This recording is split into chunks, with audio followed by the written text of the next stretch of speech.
Okay, this is the 8-2 practice, form K on special right triangles. So they want us to find the value of each variable. If it's not an integer, express it in simplest radical form. So if we have a 45, 45, 90, we should remember that the basic triangle relationship for 45, 45, 90, since the 45, 45, 90 is isosceles, we can think about 1, 1, and using the Pythagorean theorem, the square root of 1 squared plus 1 squared equals square root of 2.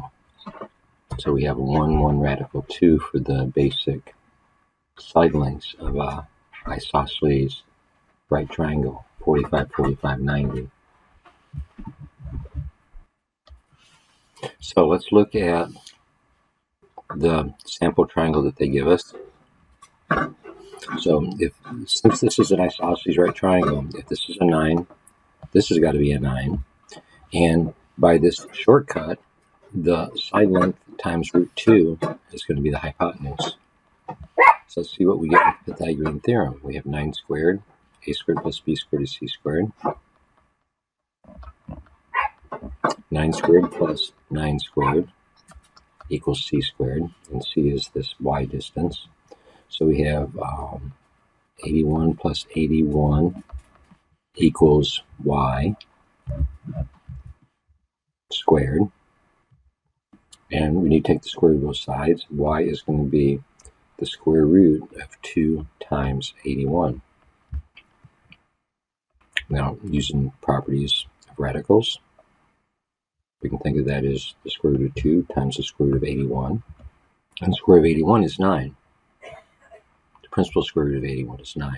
So we end up with 9 square root of 2.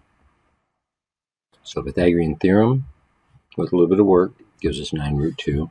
Or the special relationship in a 45, 45, 90 of 1, 1 radical 2 lets us quickly know what the other sides are. So we can see, like, if we're given the hypotenuse length, if we divide it by square root of 2, we're going to have each one of the side lengths. And if we have the side length, that times square root of 2 is going to give us the hypotenuse length. Okay, let's look at number 2. Switch colors up here. So for number 2, we have a 20. Okay, first of all, it's right triangle. It's got a 45-degree angle. That means that this other angle also has to be 45. So we know it's an isosceles right triangle. If this is a 20, x has to be 20, and y has to be 20 times the square root of 2. 1, 1, radical 2. 1 times 20, 1 times 20, 20 times the radical 2. Let's look at number 3. Okay, here the hypotenuse is 24 radical 2. Let's look. This is a 45, 45, 90 triangle. So x and y are both congruent. Well, x is equal to y. And the side length times square root of 2 came out to be 24. So x or y times the square root of 2 came out to be 24 square root of 2. So take a square root of 2 out of both sides, we can see that x must be 24. Now that's kind of like a long, involved way to do this, but basically take the root 24 off, you got the 24. Take the root 2 off, you got the root 24. Let's look at number 4. Okay, for number 4 now, this is a little bit trickier. The hypotenuse is 16.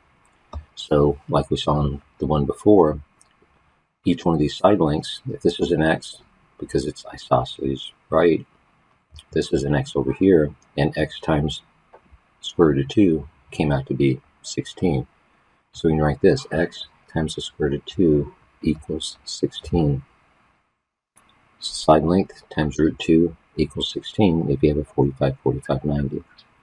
So what we need to do to find x is divide both sides by square root of 2. So 16 divided by square root of 2 is equal to x. Now we shouldn't leave it in this form with the square root in the denominator. So we do this process called rationalizing the denominator by multiplying by whatever the square root part is in the bottom, which is the same thing as multiplying by 1 because it's same thing over same thing. And when we simplify, we get 16 root 2 in the numerator, and root 2 times root 2 is root 4, which gives us a 2 in the denominator, and 16 divided by 2 is 8, so we end up with 8 square root of 2. So each one of these sides is 8 square root of 2. Now, if we want to check that, let's do 8 square root of 2, which is the side length, times square root of 2. So when we do that, we get 8 times the square root of square root of 2 times square root of 2 is square root of 4, and square root of 4 is 2, which gives us 8 times 2, which gives us 16. So we can see that we can also work backwards and check our work. Let's look at the next one. Number 6. Depending on Newtown Square, the square has sides that are 20 feet long. Okay, we have a square now, 20-foot sides. Remember we talked about rhombuses. I want to maybe sketch this square and start using the information. So we have 20 feet by 20 feet. It's a square. That means also there's a right angle, or they're all right angles. Now this square is also a rhombus. It has all the sides congruent. The diagonals are going to be angle bisectors, and the diagonals are also going to be perpendicular bisectors of each other. So this all comes from properties of rhombus, which is one reason we needed to study that. A walkway will cut diagonally through the square. So let's talk about this walkway here. This is the walkway. And they want us to talk about how long the walkway will be and round to the nearest tenth of a foot. So if we look at what we have here, this triangle is an isosceles right triangle. It's a 45, 45, 90 triangle, which means that the length of this walkway is going to be 20 times the square root of 2.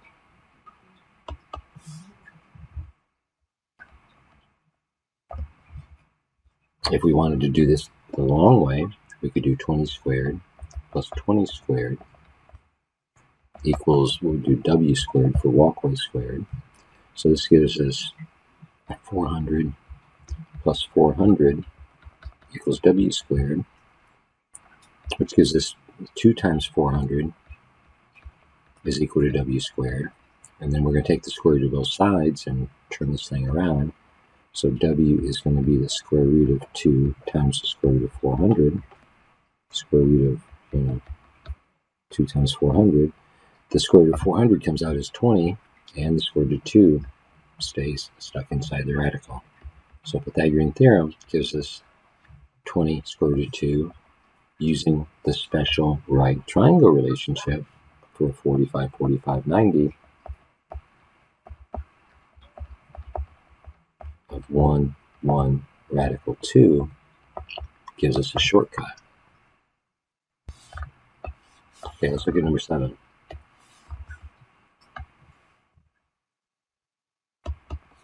Charlene's made a square quilt block by piecing together 4 congruent isosceles right triangles.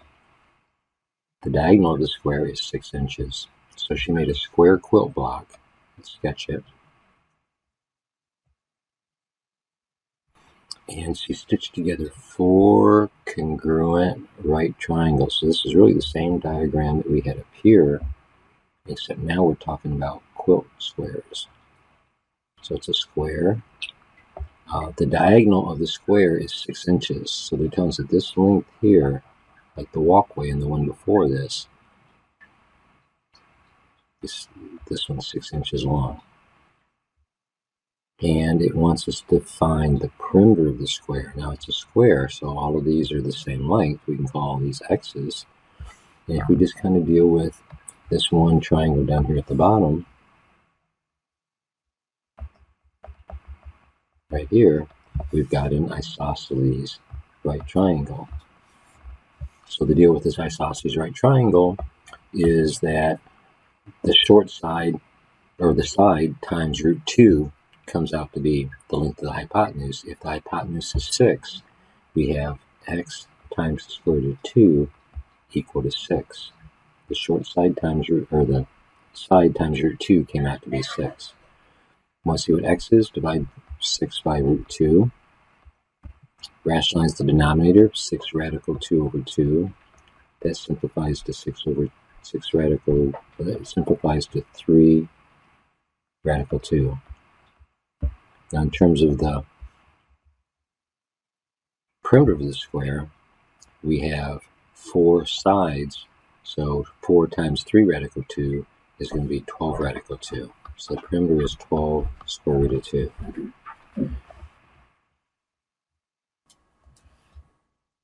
Yeah, that reminds me about number 6 here. They wanted us to round to the nearest tenth of a foot.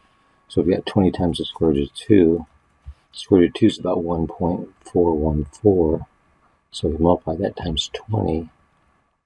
We get 282. So we get 2.828, and they want the nearest tenth of a foot. So about 2.8 feet is what it would be rounded to the nearest tenth of a foot. Okay, let's look at number 8.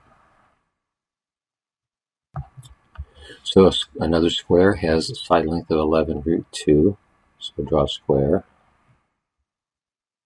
Now it looks like a rectangle. It's actually a square. And it's got a side length of 11 radical 2. Now we know all the side lengths are congruent because it's a square. We also know that we have a right angle there because a square is also a rhombus. What's the length of the diagonal of the square? Okay, another 45, 45, 90 triangle set up for us. So we're going to be dealing with this right here, and it wants us to find the length of the diagonal of the square.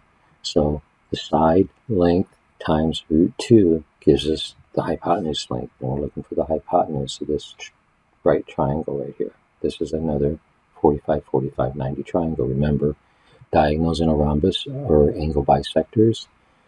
Because it's a square, or because it's a rectangle, actually, it has all right angles, and so the bisector is going to cause these to be 45s. So 11 root 2 times root 2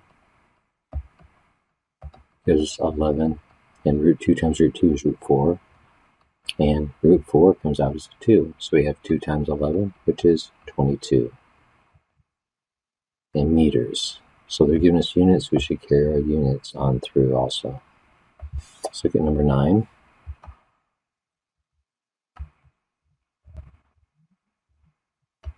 A square has a diagonal of 15. So we've got a square. Now, since this diagonal length is 15 meters, and it wants us to find out what the side length is. We use S for the side length. So by Pythagorean theorem, we have S squared plus S squared equals 15 squared. This should be an exponent of 2. So 2s squared equals 225, which is 15 squared. S squared is going to be 225 over 2.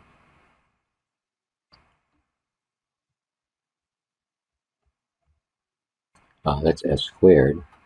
Take the square root of both sides. We have the square root of 225, which is 15 over the square root of 2. Get square root 2 out of the denominator. We end up with 15 root 2 over 2. So that's with the Pythagorean theorem. Let's try this the alternate way using the 45, 45, 90s. Since we have a square again, these are all congruent. We know that this is a 45, 45, 90 triangle here that has a hypotenuse of 15. These are both 45s. Here's our right angle. So basically we know that the side length times root 2 came out to be 15. So root 2 times the side equaled 15. To find out the side, we divide by root 2. jumps us right in down here past all this. And rationalize the denominator, root 2 over root 2, gives us 15 root 2 over 2. And it wants simplest radical form, so 15 root 2 over 2 is the answer they're looking for this one. So let's look at this last one, number 9. The classmate said that the perimeter of an isosceles right triangle can never be a whole number. Is this true?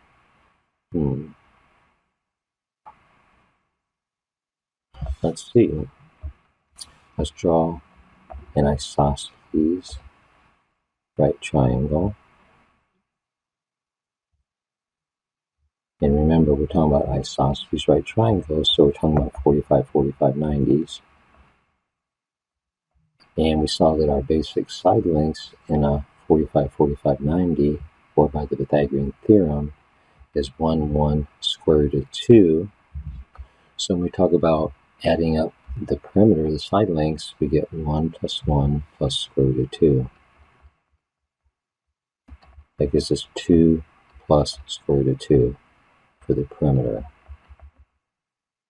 Now the other case that we could have, if we're not convinced, could be that this is a whole number. So we could maybe think about maybe this being like square root of 3 for the side length. So let's see what we got there.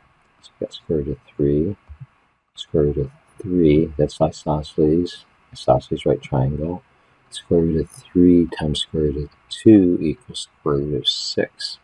So in this triangle, we would have square root of 3, square root of 3, and square root of 6. Well, for the perimeter of that one, that would give us 2 square roots of 3 plus square root of 6. The square root of 3 is like 1.7. Square root of 6 is like 2 point something.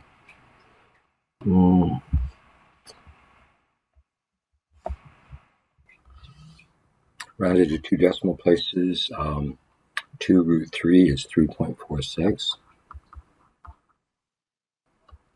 And the square root of 6 rounded to 2 decimal places is 2.45. So we come up with 5.91. So it still comes out to be a decimal, which is not a whole number. So I would say that he is correct. Okay, now for our next part on the 30, 60, 90 triangles, we need to go to video part 2.